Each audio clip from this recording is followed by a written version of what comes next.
Hello അസ്സാം വലൈക്കും. Just 3 ingredients മാത്രം മതി കേട്ടോ ഈ കേക്ക് ഉണ്ടാക്കാൻ. അപ്പോൾ എങ്ങനെയാണെന്നായിരിക്കുമല്ലോ. ഇത് ഞാൻ ഉണ്ടാക്കിയ ജസ്റ്റ് ബിസ്ക്കറ്റ് വെച്ചിട്ട് മാത്രം കേട്ടോ, വേറെ ഒരു ഇൻഗ്രീഡിയൻസ് ഇല്ല കേട്ടോ. ജസ്റ്റ് 3 ഇൻഗ്രീഡിയൻസ് മാത്രമേ ഉള്ളൂ. മുട്ടയിൻ്റെ ഒന്നും ഒരാവശ്യമില്ല കേട്ടോ. അപ്പോൾ എങ്ങനെ ഉണ്ടാക്കുന്നതെന്ന് നോക്കാം. ഞാനിപ്പോൾ ഇതേപോലത്തെ ഹൈഡ് ആൻഡ് സീക്കിൻ്റെ ബിസ്ക്കറ്റ് ആട്ടോ എടുത്തത്. ഏത് ബിസ്ക്കറ്റ് ആയാലും എടുക്കാം. ഇനിയിപ്പോൾ ഇത് മിക്സിയുടെ ജാറിലേക്ക് ഇട്ടിട്ട് ഒന്നും പൊടിച്ചെടുക്കണം.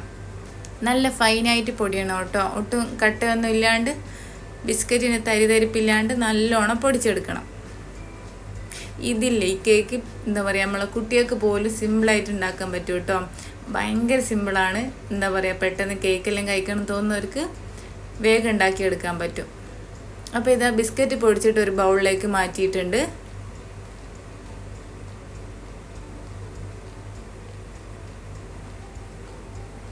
ഇനിയിപ്പോൾ ഇതിലേക്ക് വേണ്ടത് ഇതൊന്ന് നല്ലോണം മിക്സ് ചെയ്ത് കൊടുക്കുക.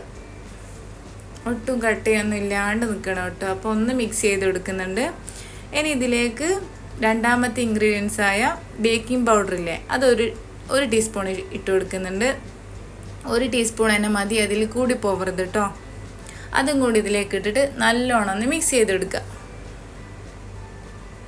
ഇതിൽ ഞാനിപ്പോൾ പഞ്ചസാര ഇടുന്നില്ല കേട്ടോ. ബിസ്ക്കറ്റിന് ഓൾറെഡി മധുരം ഉണ്ട്. അപ്പോൾ ഇനിയും നമ്മൾ മധുരം ഇടുമ്പോൾ ഓവർ മധുരമായി പോകും കേട്ടോ നമ്മൾ കേക്കിന്.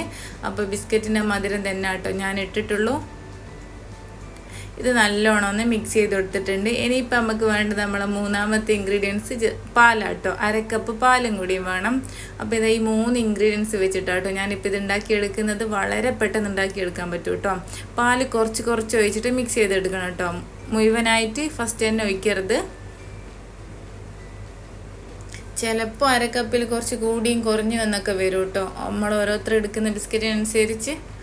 എനിക്കിപ്പോൾ 1/2 കപ്പ് 2 ടേബിൾ സ്പൂൺ പാലും കേട്ടോ ആവശ്യമായിട്ട് വന്നത്. ഞാൻ മിക്സ് ചെയ്തപ്പോൾ ജസ്റ്റ് ഒന്ന് കട്ടിയായിട്ട് തന്നെ ഉള്ളത്. അപ്പോൾ ഞാൻ 2 ടേബിൾ സ്പൂണുകളും കൂടി പാൽ ഒഴിച്ചിട്ട് ഒന്ന് സെറ്റാക്കി എടുത്തതാണ്. കറക്റ്റ് കേക്കിൻ്റെ ഈ ടെക്സ്ചർ ഇല്ല, അങ്ങനെ വേണം കേട്ടോ വേണ്ടത്. അപ്പോൾ ഇതാ പാല് ഞാൻ മുഴുവനായിട്ട് ഒഴിച്ച് കൊടുത്തിട്ടുണ്ട്.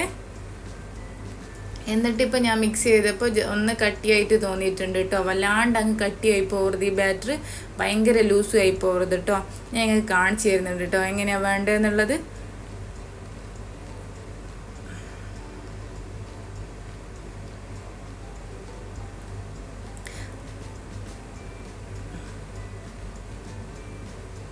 അപ്പോൾ ഇത് ഒന്ന് കട്ടിയായി തോന്നിയപ്പോൾ ഞാൻ 2 ടേബിൾ സ്പൂണും കൂടി പാലൊഴിച്ചിട്ട് ഒന്നും കൂടി ലൂസാക്കി എടുക്കുന്നുണ്ട് കേട്ടോ. ഈ ഒരു തിക്നെസ്സിലാട്ടോ വേണ്ടത്. ഇതിപ്പം ഭയങ്കര കട്ടിയല്ല എന്നാൽ ഭയങ്കര ലൂസും അല്ല കേട്ടോ.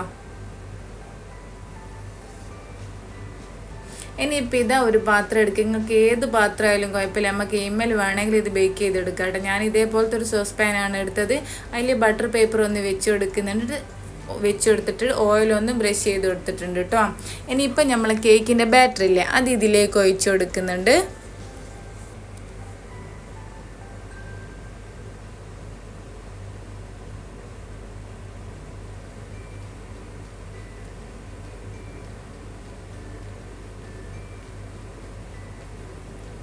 അപ്പോൾ ഞാൻ ഇതേപോലെ ഒന്ന് ടാപ്പ് ചെയ്ത് കൊടുത്തിട്ടുണ്ട് കേട്ടോ. എയർ ബബിൾസൊക്കെ ഒന്ന് പോയി കിട്ടേണ്ടിട്ട് കേട്ടോ അങ്ങനെ ചെയ്യുന്നത്.